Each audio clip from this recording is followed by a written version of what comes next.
effectivement, on enchaîne avec une conférence cette fois dédiée à la signature électronique.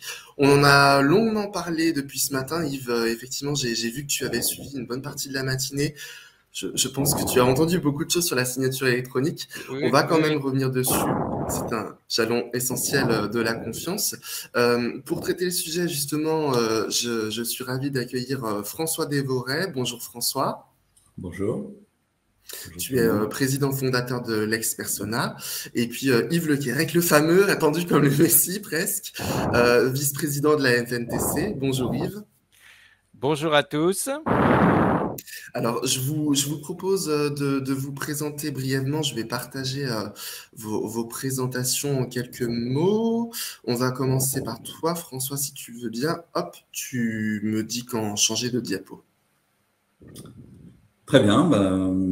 Voilà, je te propose de passer sur la première diapo. Donc, voilà, donc Lex Persona, nous sommes un éditeur de logiciels spécialisé dans la signature électronique. Nous sommes une entreprise française indépendante de tout grand groupe. Et nous avons aussi des bureaux à Paris, des équipes réparties dans toute la France et au Maroc. Faut-tu que je change? Donc, tu peux passer sur le slide suivant, merci. Donc, en fait, notre objectif chez Lex Persona est de vous offrir une signature donc, qui vous permet de développer et renforcer la confiance avec vos clients, vos fournisseurs, vos partenaires, vos collaborateurs, actionnaires, etc. Pour nous, la signature, c'est une marque de confiance. Il est donc important qu'elle vous représente et qu'elle représente vos valeurs. C'est ce qu'exprime notre baseline You Can Trust Each Other. C'est aussi pourquoi nous proposons toutes nos solutions en marque blanche. Très bien. Alors, nos certifications que nous mettons en avant ici sur ce slide sont importantes parce que pour nous, elles garantissent à nos clients et à nos partenaires en fait la conformité et la pérennité des signatures que nos solutions logicielles produisent. Elles témoignent également de la sécurité à l'état de l'art de nos solutions. Merci de passer au slide suivant. Donc, je présente quelques-unes de nos références. Donc, dans le secteur public, vous voyez qu'elles sont très diversifiées et concernent aussi bien les grandes administrations que les collectivités territoriales et les EPIC. Et puis, donc, si tu veux bien passer au slide suivant, ce qui terminera de ma présentation générale de Lex Persona. Donc, nous avons également donc, des références dans le privé qui montrent que la signature électronique touche tous les domaines de l'économie, l'industrie, la finance, la grande distribution, les services, l'énergie, etc. Voilà pour cette courte présentation de qui nous sommes. Merci François. Yves, je vais faire pareil pour la FNTC. Oui. Nous sommes ici. Voilà. Hop. Donc, Voilà. Yves Le Quérec, donc effectivement, je suis un des vice-présidents de la FNTC parce qu'aujourd'hui, vous allez en voir défiler quelques-uns. Moi, plus précisément du côté banque, parce que dans ma vie professionnelle, je suis aussi banquier. Hein, je suis responsable des relations interbancaires pour la Banque Postale, et puis je suis aussi le vice-président du CFONB, le Comité français d'organisation et de normalisation bancaire. Et je suis également un des cofondateurs et je suis le secrétaire général d'une association professionnelle qui est autour du cachet électronique visible, qui a été évoqué par Gaëtan, qui a été évoqué aussi dans le slide par François, et donc effectivement qui est un système qui permet d'avoir une signature électronique, mais une signature électronique cachée serveur. Mais on y reviendra peut-être dans une autre table ronde un autre jour. Donc la FNTC, elle a été créée en 2001 en fait avec l'arrivée de la signature électronique et de l'intégration au niveau des règlements et de la législation de la signature électronique, même si on en faisait depuis déjà plusieurs années au niveau du monde bancaire. Mais aujourd'hui, on a en fait dans cette fédération, on a 160 acteurs, hein, comme c'est été, avec un panel de représentation et 5 collèges. En fait, il y a 5 collèges qui sont représentés au niveau de la FNTC. Et puis surtout, on travaille sur à l'aide de groupes de travail, mais on intervient, si tu veux bien passer, sur sur la slide suivante. On intervient sur tous les domaines qui ont trait à la confiance au niveau du numérique, avec en particulier ce qui va nous intéresser aujourd'hui. Finalement, on a un groupe de travail sur la signature électronique, sur l'identité numérique, sur le e-finance et sur le KYC, et puis on va tout retrouver aujourd'hui, mais on a d'autres groupes de travail, puisqu'on travaille aussi sur la facture électronique, sur l'archivage, sur le vote, sur la blockchain, sur les RGPD. Et en fait, on travaille sur on a une organisation en matière de groupe de travail pour éditer des guides et à la participation à des webinaires, mais aussi on est très actif au niveau de la normalisation et on est très actif dans la promotion du numérique au niveau de l'université, avec aujourd'hui des contributions dans 3 Master 2, Master 1 et Master 2 universitaires sur le droit et le numérique. Voilà. Merci François. Alors maintenant qu'on a fait un petit peu connaissance avec vous, une petite présentation du sujet quand même. Bon, la signature électronique, c'est pas nouveau, on en parle depuis longtemps. Je le disais encore ce matin, les lecteurs d'Archimag en entendent parler à peu près à toutes les occasions. Vous-même à être amené à intervenir dessus et en étant sollicité par Archimag à plusieurs reprises. Et pourtant, on voit bien qu'il y a encore beaucoup de travail à fournir. Preuve en est, je ne vais pas forcément m'étaler sur ma vie privée, mais j'ai une amie récemment qui revenait vers moi et qui m'évoquait son changement d'employeur. Donc, entretien d'embauche, promesse d'embauche, elle annonce sa démission et puis son nouvel employeur lui annonce qu'il va lui envoyer son contrat de travail. Elle le reçoit par mail pour faire écho à ce qu'on se disait sur la table ronde précédente et on l'invite à le signer manuellement. Donc, elle l'imprime, elle le signe, elle le numérise. Je sens que ça commence à hérisser un petit peu. Elle le numérise, elle le renvoie au nouvel employeur. Quelques jours plus tard, elle reçoit de nouveau le contrat de travail qu'elle peut garder, imprimer. De toute façon, il n'aura pas de valeur particulière visiblement, avec sa signature manuelle apposée et puis celle de l'employeur. On y voit très clairement que l'employeur a lui aussi fait ce même processus d'impression, de signature à la mano, puis de renumérisation. Et le problème, c'est que cette pratique et ce document n'ont aucune valeur légale. En début d'année encore, le ministère de l'économie reprenait un cas passé à la Cour de cassation d'un salarié qui avait justement signé son contrat de travail à la main avant qu'il ne soit numérisé. Et la Cour rappelait alors, et je cite, qu'une signature manuscrite scannée n'est pas une signature électronique. Je me permets de le rappeler parce que c'est une pratique, on peut le voir avec ce cas très concret et très récent, que c'est encore une pratique très répandue finalement au sein des organisations. Toute signature se vaut, en tout cas dans l'esprit des professionnels. François-Yves, est-ce que c'est vrai? Dites-le nous une bonne fois pour toutes. Est-ce que toutes les signatures, y compris électroniques, sont équivalentes? Et quelles sont les bonnes pratiques à adopter pour garantir la confiance au sein des échanges électroniques? Je vais laisser démarrer François là-dessus, puis je viendrai compléter. Bon, allez, je me lance. Alors, effectivement, toutes les signatures électroniques, ça ne valent pas. Et d'ailleurs, le règlement IDAS a justement défini finalement 3 niveaux de signature électronique. Le niveau simple, avancé, qualifié. Je ne vais pas rentrer en détail sur ces 3 niveaux de signature, mais finalement, le niveau de signature simple, c'est tout moyen que l'utilisateur, que le signataire utilise habituellement pour signer. Donc, je ne vois pas en quoi le fait de finalement d'apposer son nom en bas d'un contrat ou une griffe en bas d'un contrat, selon moi, c'est une signature qui répond tout à fait aux critères de la signature simple du règlement IDAS. D'autant plus que dans le domaine du contrat de travail, il n'y a pas vraiment de règles particulières, de loi qui imposent un niveau de sécurité en particulier. Et on a aussi, je pense, des jurisprudences qui montrent que finalement, une signature électronique toute bête apposée sur un document est tout à fait valable. Je crois qu'il faut plutôt voir au-delà de l'aspect réglementaire, sur l'aspect sécuritaire. C'est-à-dire qu'effectivement, on peut imaginer quelqu'un, par exemple, qui est embauché pour travailler dans une centrale nucléaire, on va peut-être pas avoir les mêmes préoccupations en termes d'authentification de sa signature électronique que pour, on va dire, je sais pas, un intérimaire qui serait amené à tondre la pelouse, par exemple, chez un particulier. Donc, on ne va pas forcément avoir les mêmes besoins.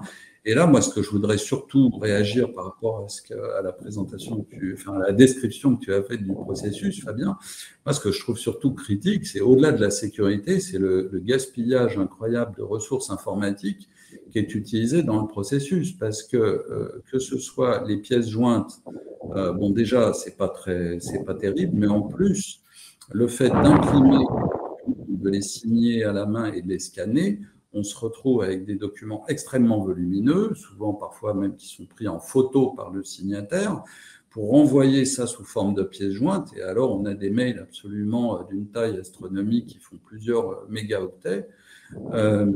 Et là, on peut vraiment parler de gaspillage et aussi de temps perdu par les personnes à imprimer, numériser, etc. Tout ça prend un temps fou, alors que la signature électronique permet de faire cela beaucoup plus simplement et de manière beaucoup plus sobre au plan des ressources informatiques qui sont utilisées. Et je pense qu'aujourd'hui, on parle beaucoup de sobriété numérique parce que les ressources informatiques, elles consomment de l'énergie, elles ont une empreinte carbone et que autant diminuer cette empreinte carbone au maximum, y compris pour ces processus de signature. Yves, même constat. Comment veux-tu réagir? Eh bien oui, en fait, finalement, François, il a dit une seule chose, c'est de la gestion du risque. Et donc, la gestion du risque, on connaît très bien dans le monde de la banque. Et effectivement, on ne va pas prendre peut-être les mêmes dispositifs quand il s'agira de signer des virements de plusieurs millions d'euros que de faire une simple demande de renseignement. Et puis, mais à un moment donné, effectivement, il faut rentrer tout ça dans des processus et dans des processus qui permettent aussi de faire vivre le cycle du document, qu'il soit un document papier ou un document numérique.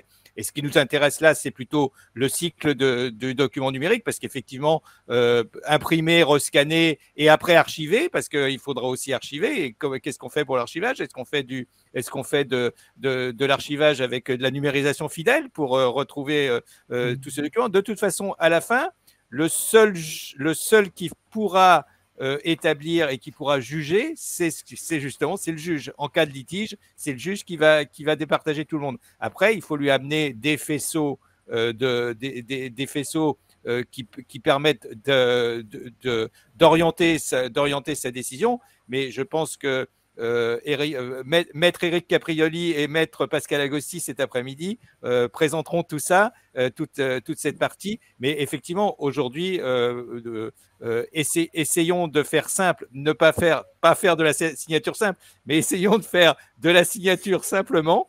Et pour faire de la signature simplement, eh ben justement, ce que je vais vous présenter tout à l'heure, eh bien, c'est basé sur des dispositifs que maintenant on va avoir, que chaque citoyen va avoir, qui sont les dispositifs basés sur de l'identité numérique, de l'identité électronique.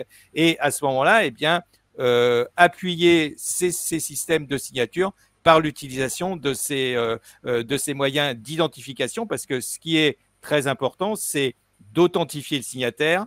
Et authentifier le signataire, ça veut dire qu'on l'a bien identifié, qu'on a bien fait son KYC. On n'a pas arrêté d'en parler depuis ce matin, et de voir comment est-ce qu'on fait le KYC correct d'une personne physique et ensuite aussi d'une personne morale, ce qui est un petit peu plus compliqué. C'est sûr. François, tu évoquais justement ce gaspillage lié au cas d'usage que j'évoquais. Il me semble que justement tout ce qui est lutte contre le gaspillage numérique et environnemental, si on peut dire, ça fait partie des grandes tendances du secteur public. Quelles sont, selon toi, justement, les tendances qui émanent du secteur public en matière de signature électronique?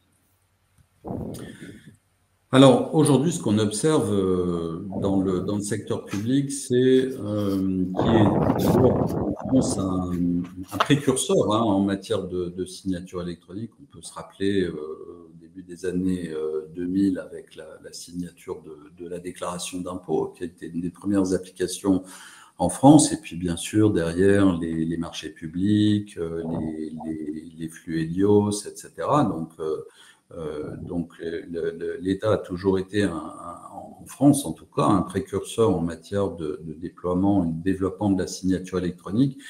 Et justement, peut-être que du fait de cette antériorité, eh bien, ce qu'on constate aujourd'hui quand même, c'est la volonté de mettre en place une signature électronique de manière beaucoup plus transverse, que ce soit la collectivité, l'administration. Donc, on parle de plus en plus de parapheurs transverses, parce que finalement, la signature électronique se développe tellement que cela devient eh bien, un processus naturel dans les processus métiers, et que finalement, jusqu'à présent, elle avait plutôt tendance à se développer en silo. C'est-à-dire que vous aviez une application de gestion financière qui faisait appel à un système de signature électronique. Vous aviez une application de gestion RH qui faisait appel à un système de signature électronique. Après, un système pour gérer les crèches, un système pour gérer les écoles, et ainsi de suite, l'intendance ou les certificats sanitaires. Bref, tout un tas d'applications métiers qui finalement mettaient en place leur propre solution de signature électronique. Et aujourd'hui, ce qu'on constate, c'est un peu un mini ras-le-bol en fait des agents de l'administration ou des élus qui signent et qui souvent doivent doivent jongler d'un outil à l'autre. Donc ça, c'est une vraie tendance, et qui rejoint cette notion de sobriété numérique, parce qu'effectivement, la démultiplication des applications fait que bien souvent, on se retrouve avec des problèmes d'incompatibilité, des problèmes d'interopérabilité, qui fait qu'on a tendance à revenir encore au système où j'imprime, je signe, je scanne, etc. Donc ça, c'est vraiment aujourd'hui une tendance forte. C'est, on va dire, de considérer que finalement la signature électronique, qui maintenant c'est lettre de noblesse, que ça devient une fonction qui est transverse, comme on peut parler de l'archivage par exemple, qui est aussi quelque chose qui a vocation à être transverse à l'organisation. Eh bien, on constate vraiment ce mouvement sur la signature électronique.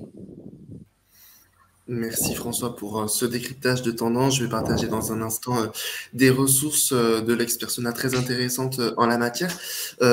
Yves, même question plutôt pour le secteur privé.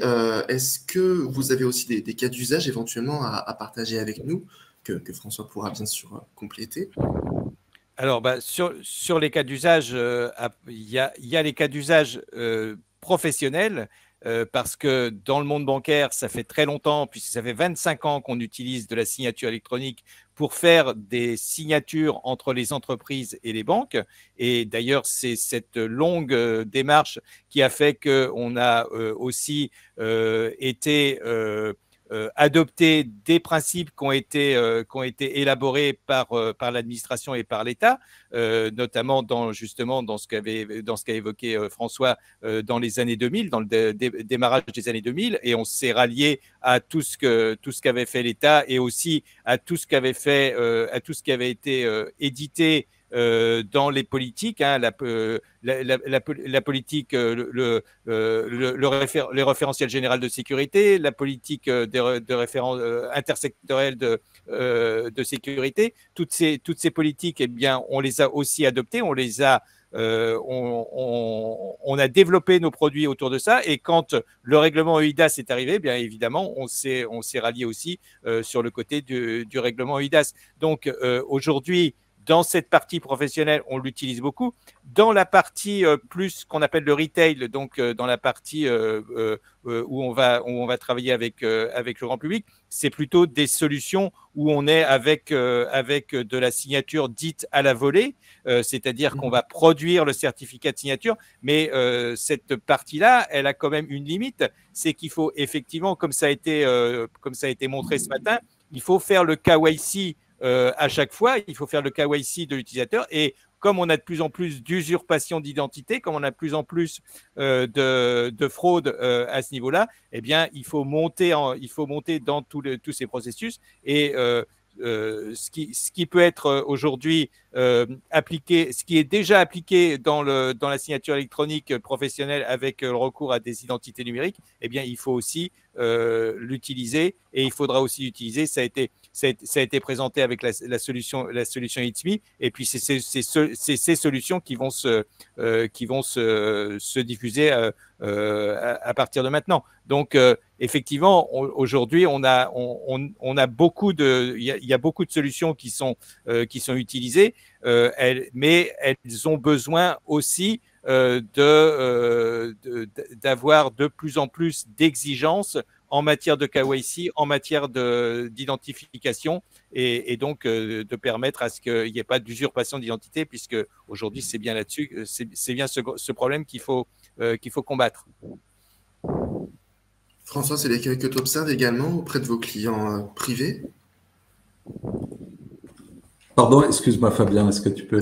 Tu observes la même problématique auprès de vos clients privés chez Lex Persona, de lutte contre la fraude à l'identité documentaire? Alors, il y a des besoins, il y a des attentes au niveau de tout un tas d'acteurs de l'économie sur la fraude documentaire, et on est d'ailleurs un des acteurs labellisés par la FNTC, d'ailleurs, sur le 2D Doc, ce fameux data matrix qu'on trouve maintenant au dos des nouvelles cartes d'identité, et donc qui permet de lutter très efficacement contre la fraude documentaire.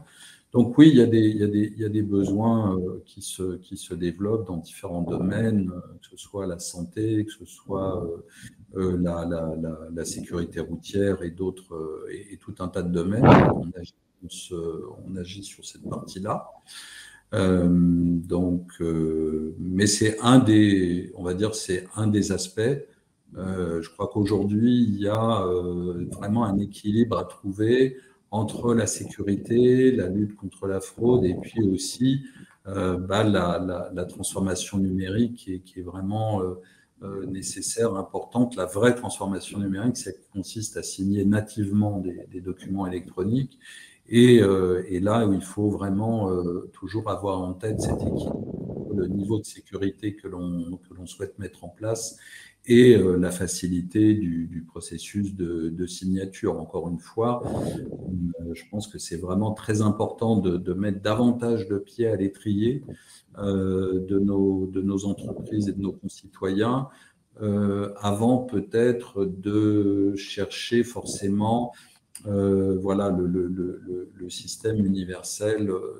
Je pense qu'il faut d'abord surtout développer les usages. Développer les usages, c'est vraiment, je pense, la priorité aujourd'hui.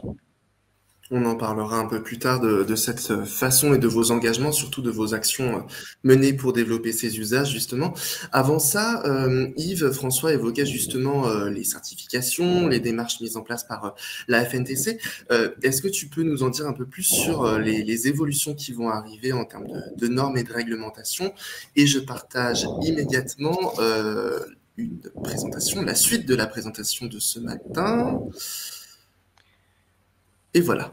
Alors voilà, effectivement, à la FNTC, on a travaillé pour trouver des solutions plus faciles à mettre en œuvre pour faire de la signature électronique.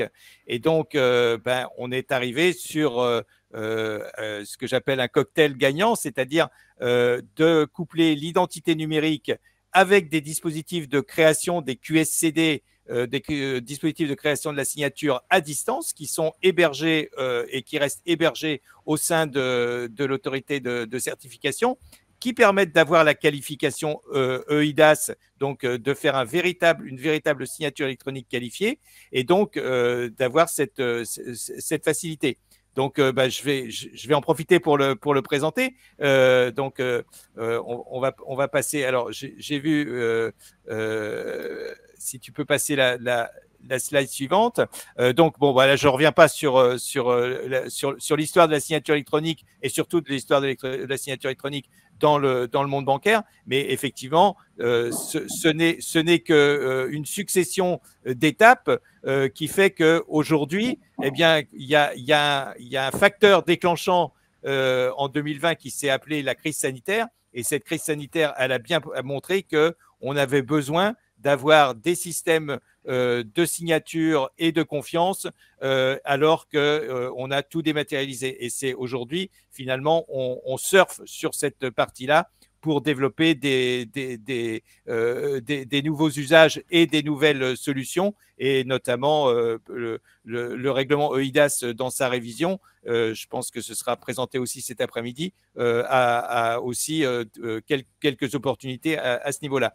Mais on va rester simple, donc on va passer à la slide suivante. Donc, je ne reviens pas sur le principe. Le principe, tout le monde finit par le connaître. On fabrique un hash du document à signer et puis on va lui faire passer une fonction cryptographique qui va être uniquement possible par le signataire, et par contre on pourra décoder le hash avec ce qu'on appelle la clé publique, puisqu'il y a la biclé, clé privée, clé publique, la clé privée pour le signer et la clé publique pour le vérifier. Donc tout ça, c'est la FNTC a édité un certain nombre de guides. Ce guide, il a été même édité avec la collaboration, avec votre collaboration, côté Archimax Erda. Et donc, ces guides sont téléchargeables, ils sont gratuits sur le site de la FNTC. On va passer au slide suivant, parce que finalement, ce qui est sûr, c'est que c'est cette mise en œuvre. Si on fait de la signature électronique avec des QSCD, c'est des QSCD qui sont des dispositifs physiques qu'on va inclure dans une clé USB, sur lequel, eh bien, il va falloir les connecter aux systèmes qui vont, eux, créer les documents. Donc, les systèmes sur lesquels on a travaillé jusqu'à maintenant, c'était plutôt ce qu'on appelle des postes de travail, donc que ce soit du monde PC ou que ce soit du monde Apple Mac. Et puis, c'est toujours délicat parce qu'il y a toujours des problèmes de driver, il y a toujours tous ces problèmes à mettre, les problèmes de niveau de navigateur, tous ces problèmes qui font que c'est pas facile. Et alors le diffuser au sein du grand public, c'est pas la peine, ça marchera jamais. En plus, si on veut avoir confiance, eh bien il faut aussi faire un enrôlement qui soit, lui, un enrôlement très très rigoureux. Donc le slide suivant, eh bien c'est en plus, eh bien, on a pareil la partie de l'enrôlement où il va falloir vérifier donc l'identité. Il va falloir aussi vérifier, quand c'est une personne morale, eh bien, il faut vérifier les pouvoirs, il faut vérifier son appartenance à une organisation et vérifier la véracité de cette organisation. Donc, il ne s'agit pas d'avoir des cabis fraudés. Donc, toute cette partie, eh bien, c'est aussi quelque chose de quand même très laborieux, surtout que la remise, eh bien, pour que ce soit conforme à des certificats qualifiés, eh bien, il faut que ce soit des remises en face à face. Donc, on a quelque chose d'un peu délicat. Eh bien, on va régler tout ça parce que finalement, si on a dérivé et si on a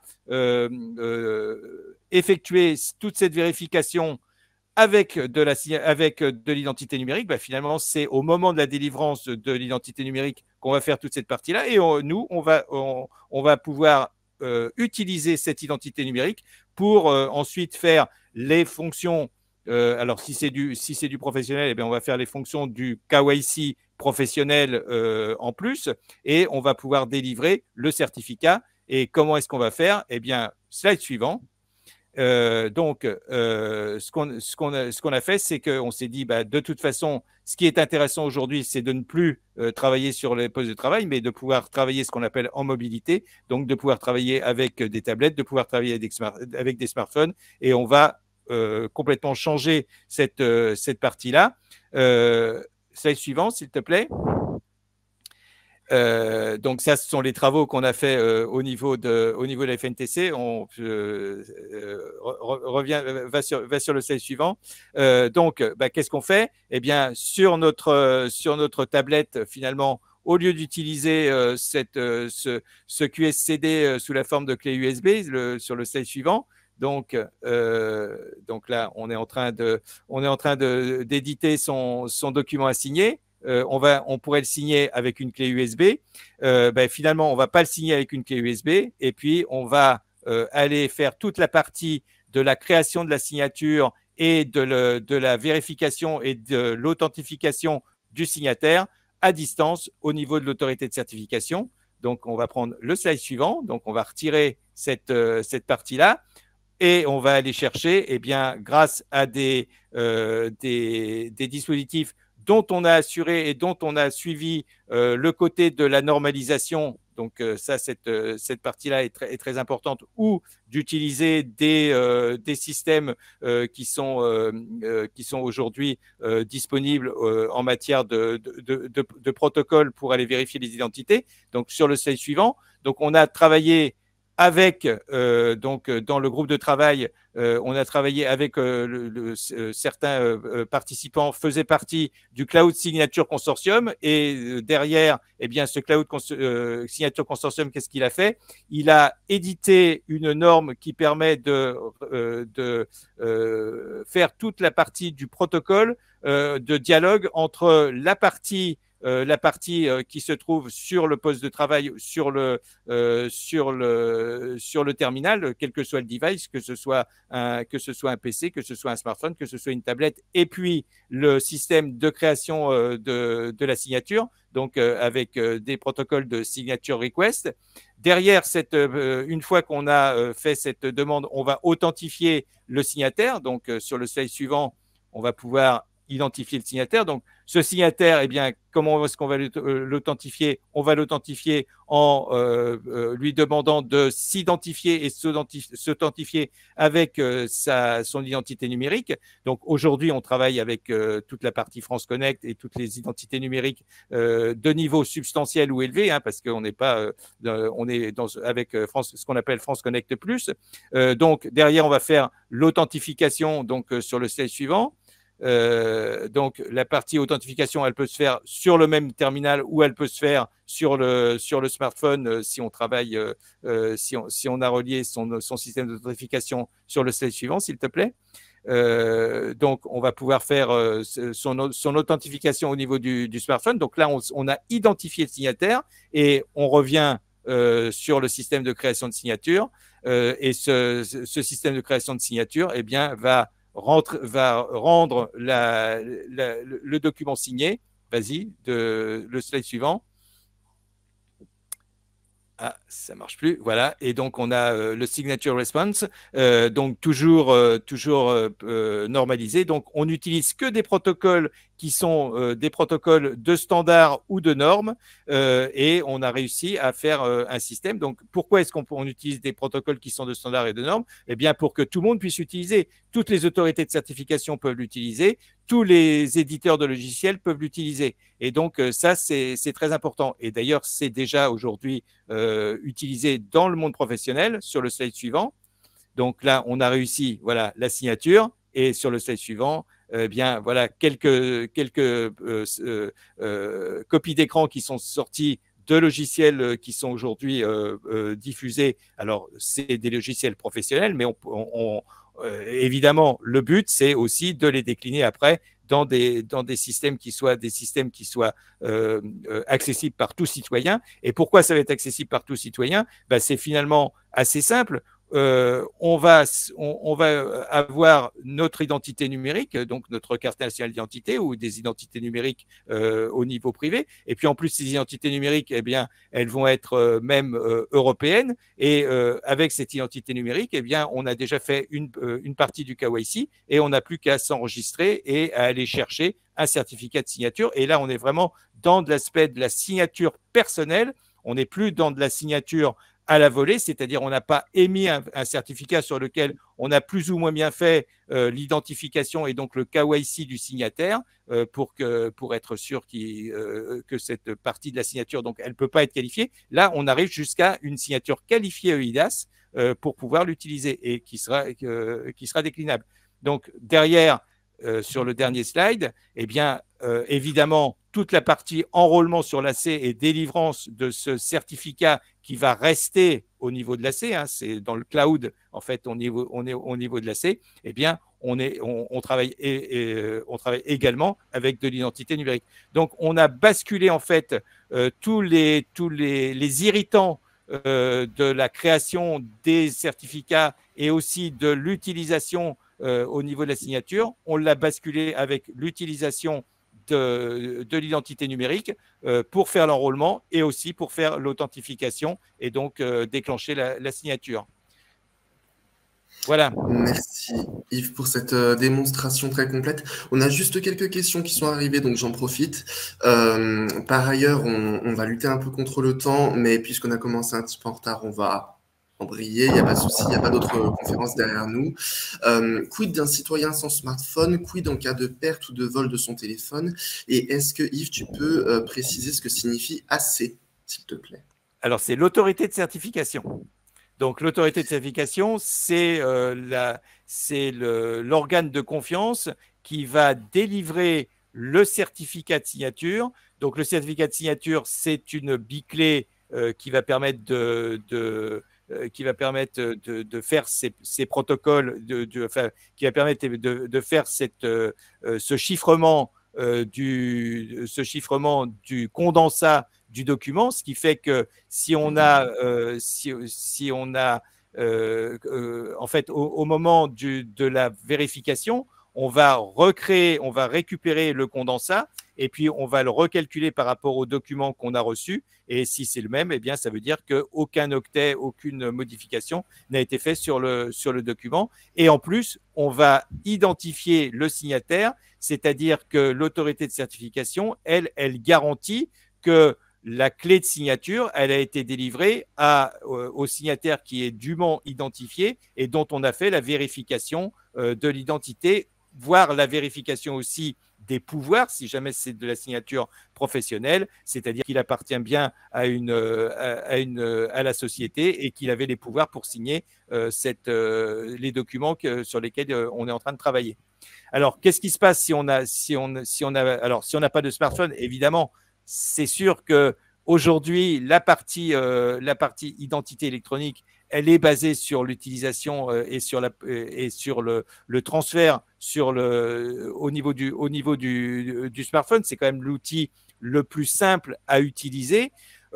On pourrait très bien aussi faire la partie identification avec directement des systèmes d'identité numérique, comme par exemple l'identité numérique qui se trouve sur la nouvelle carte d'identité électronique, parce que dans la nouvelle carte d'identité électronique, en fait, on a une puce qui a deux fonctions. On a une puce qui a une fonction pour la police de l'air et des frontières qui s'appelle donc la puce ICAO et qui permet de vérifier toute la partie, les empreintes, toute cette partie-là pour pouvoir passer les frontières. Et puis, on a aussi une partie identité numérique. Alors, aujourd'hui, cette partie identité numérique, on pourrait aussi l'utiliser. C'est ce qu'avaient essayé de faire les Allemands quand ils ont édité leur carte nationale d'identité il y a une dizaine d'années. Et finalement, c'est quand même assez difficile parce qu'on se retrouve avec la même problématique. Pour l'utiliser, il faut utiliser la partie contact.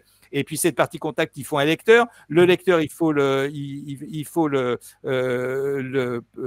pouvoir le driver, donc pouvoir l'actionner. Et donc, on se retrouve finalement avec les mêmes contraintes que si on avait la partie création de signature qui se trouverait sur une clé USB. Donc, c'est pour ça que la partie smartphone, elle est beaucoup plus simple à utiliser et que c'est sur celle-ci qu'il y aura toute la diffusion. Merci. Alors, en cas de perte et de vol de son téléphone, pas de souci. Toutes les procédures pour l'identité numérique, elles incluent évidemment des process de récupération. Et donc, quand on change de téléphone ou quand on perd son téléphone. Et de toute façon, c'est bloqué par un code confidentiel. Et donc, ce code confidentiel ou par d'autres systèmes, hein, parce qu'on pourrait très bien aussi avoir des systèmes du type Face Connect ou des systèmes de récupération de l'empreinte. Mais le niveau, il est encore à discuter. Merci beaucoup. François, j'aimerais bien avoir ton avis effectivement sur ces différents travaux qui sont menés. Est-ce que selon toi, ces nouveaux cadres vont changer le marché de façon drastique? Quelles évolutions ça va apporter dans les pratiques de chacun, aussi bien nous en tant qu'utilisateurs particuliers qu'entreprises, organisations publiques? Qu'est-ce que tu en penses? Ah, on a perdu Yves. Bon, de toute façon, tu peux répondre quand même. C'est une parole, donc c'est pas bien grave.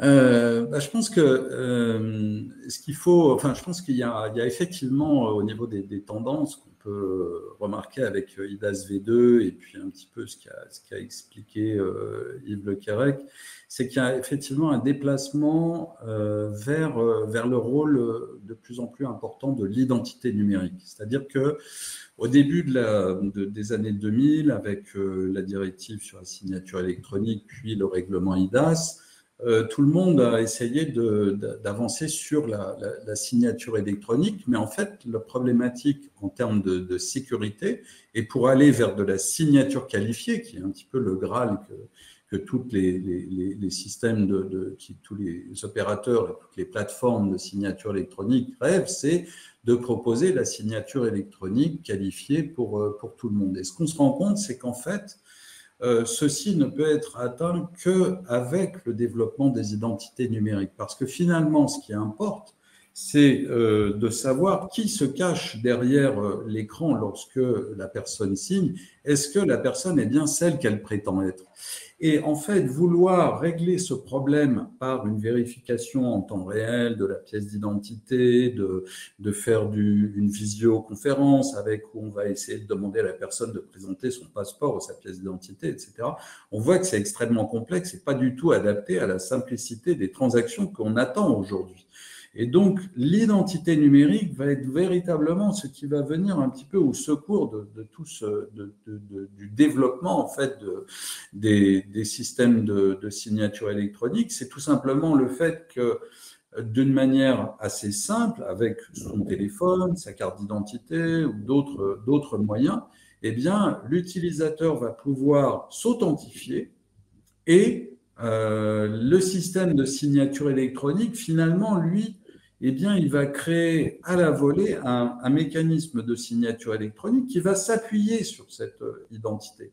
Et je pense qu'au niveau du règlement IDAS, comme on le sait maintenant, je dirais tous, IDAS, c'est vraiment l'identité numérique et les services de confiance. Mais avec IDAS V2, on voit bien justement, avec le Digital Wallet et avec tout un tas de dispositions qui sont en train d'être mises en place, le poids plus important et un rééquilibrage en fait sur l'identité numérique qui est absolument essentiel, avec le développement justement de moyens d'identité numérique alors régaliens, mais il y a aussi l'identité numérique La Poste, et il y a d'autres solutions également au niveau professionnel avec la notion d'attribut, puisqu'il ne faut pas oublier qu'IDAS V2 introduit également la notion d'attribut, donc la possibilité d'associer à une identité numérique pas seulement le nom et le prénom, mais éventuellement un mandat social ou des compétences professionnelles.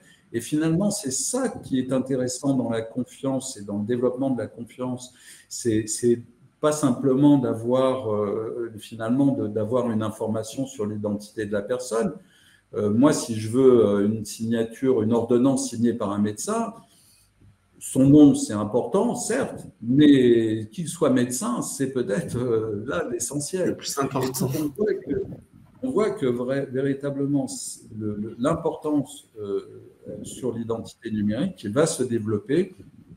Et de ce point de vue-là, l'Expersona, évidemment, a pour objectif d'accompagner en fait nos utilisateurs et nos clients dans l'adoption de ces nouvelles possibilités.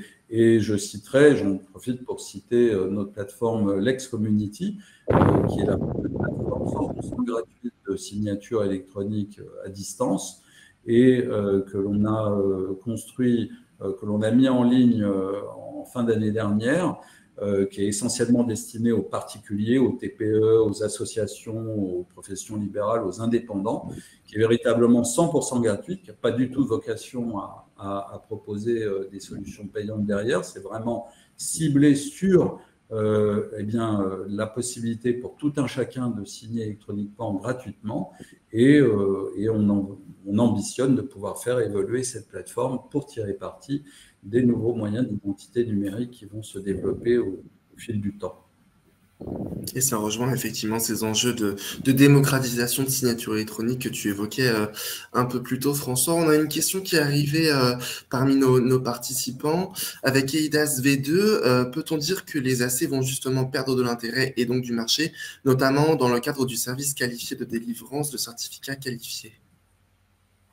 Je pense pas, puisque justement, eIDAS V2 va permettre de délivrer des certificats et donc va le permettre de le délivrer plus facilement. Parce qu'évidemment, la prochaine étape, c'est d'intégrer dans le processus les identités numériques européennes de telle manière à ce que le système ne devienne plus un système qui ne marche qu'avec notre France Connect Plus national, mais qui marche avec l'ensemble des identités numériques. Et donc, comme c'est bien marqué aussi, comme ça avait bien été remarqué aussi ce matin, c'est que toute cette partie-là de la signature électronique à distance, c'est un nouveau service qualifié. C'est un nouveau service eIDAS, donc dans la partie V2, on aura bien la signature électronique à distance qui sera vue comme de la signature qualifiée. Merci Yves. Une autre question. Aujourd'hui, on sait qu'il y a de multiples plateformes qui existent pour permettre à chacun, individu comme organisation, de signer des documents. Mais ces solutions, bien souvent, elles se contentent d'exécuter les demandes de signature qui leur sont soumises. Par exemple, on va donner un numéro de téléphone, celui du signataire, et la plateforme va envoyer un OTP SMS. En quoi la signature en question crée de la confiance, François ? Justement, oui, je pense, pour reprendre un petit peu dans le prolongement de ce que je disais tout à l'heure, l'avenir des plateformes et la question concernant l'autorité de certification est très pertinente par rapport à ça. C'est qu'aujourd'hui, l'avenir des plateformes passe clairement par l'intégration des moyens d'authentification fournis par les acteurs de référence de l'économie. Alors, c'est avoir évidemment en premier lieu l'État, mais aussi les banques, les fournisseurs d'énergie, donc ceux qui savent précisément, par exemple, où vous habitez. Et c'est à partir de cette intégration que pourra naître la vraie confiance, c'est-à-dire qui s'appuie sur des informations tangibles et vérifiées. Et c'est vrai que l'autorité de certification, son rôle, ça va être plutôt finalement de favoriser, de permettre cette signature électronique et finalement, à partir d'une véritable identité numérique, c'est plus un processus finalement purement technique, mais bien sûr avec des enjeux de sécurité très importants, mais et peut-être plus des enjeux aussi d'interopérabilité, d'intégration avec les applications d'un système d'information, avec les applications métiers. C'est là que se situent surtout les enjeux. Et c'est dans ce domaine d'ailleurs que l'Expersona poursuit son développement et sa R&D. Oui, je te rejoins complètement, François. Effectivement, là où on attend beaucoup, et d'ailleurs, on a lancé un groupe de travail justement sur ce qu'on appelle l'identité pro. Et alors, l'identité pro, c'est quoi? C'est l'identité de la personne physique associée à des attributs professionnels. Alors, des attributs professionnels qui peuvent aussi être intéressants au niveau des attributs personnes physiques, parce que quand on parle, par exemple, de la qualification de l'adresse que va pouvoir donner un fournisseur d'énergie, eh bien, évidemment que ça intéressera la partie personne physique, mais ça intéressera aussi la partie pro. Mais la partie pro, ce qui sera intéressant, c'est aussi d'avoir toute la gestion des attributs, donc de savoir effectivement si un médecin il est bien inscrit à l'ordre des médecins et qu'il a bien le droit d'avoir accès à des services qui sont réservés, des services qui sont réservés à la santé, de savoir si l'expert comptable est bien un expert comptable, donc d'avoir toute cette partie-là. Et donc c'est toute cette partie qui aujourd'hui est quelque chose qui est comme on l'a fait remarquer, c'est un irritant puisque c'est très difficile aujourd'hui de l'établir alors que c'est nécessaire et qu'il ne faut pas se tromper sur cette partie-là. Et en fait, quand on va avoir, avec la gestion des attributs, quand on va pouvoir le faire encore plus facilement, eh bien, ça va diffuser diffuser encore plus les certificats de signature parce que effectivement, une fois qu'on a résolu toute cette partie-là, bah, finalement, c'est plus qu'un système technique de délivrance de certificats et un système aussi de gestion et de fabrication et d'avoir une signature qualifiée et qui se passe dans un QSCD à distance. Merci à tous les deux. On va peut-être s'arrêter là pour que chacun puisse aller déjeuner après cette matinée riche d'enseignements.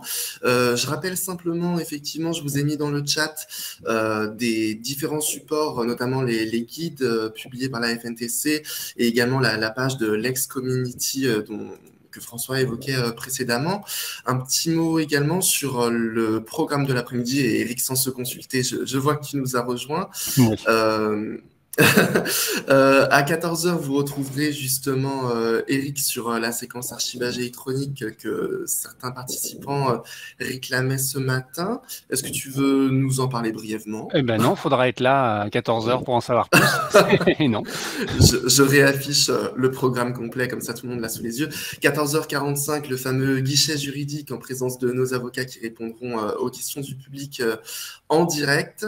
15h15, une séquence sur le KYC, l'identité numérique et les services de confiance, toujours avec la FNTC justement, et également LuxTrust et DocaPost.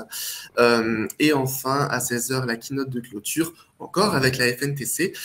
Donc, n'hésitez pas à nous rejoindre au moment qui vous semble les plus intéressants. François-Yves, en tout cas, merci beaucoup pour votre partage d'expertise. Si nos participants ont d'autres questions, qu'ils n'hésitent pas à nous les poser, on vous les transmettra ou à vous retrouver sur vos réseaux sociaux et LinkedIn en particulier. Et puis, moi, je vous dis à bientôt. Très bonne journée. Merci à vous. Merci. Et puis, effectivement, cet après-midi, certaines parties vont être développées. Oui, exactement. C'est ça. Merci à tous les deux. Merci, messieurs. À bientôt. Bon appétit, bonne journée. Au revoir.